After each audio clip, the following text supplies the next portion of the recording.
Doldurup oturmuşum. Bir sözlüyüm yoxdur. Mən ağlamakda ilmə deyirlər. Fiiləm yox, nə bir şey. Ancaq ilmə. Sizə erməni deyirlər.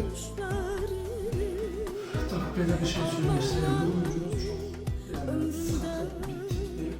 Bu oyuncunuz çok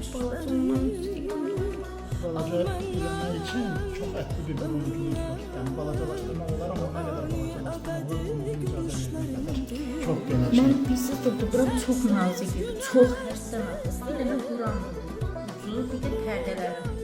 Mən doldurup pismədə salıblar. Çünki balacalaşdırıb, onu verməm. Bu tek dolguluk bir şey değil ama sizin evvelki grubunuz var mı? Ondan doldudan nə rakip olur? Sənə bir vəsilə də olmaz. Sizin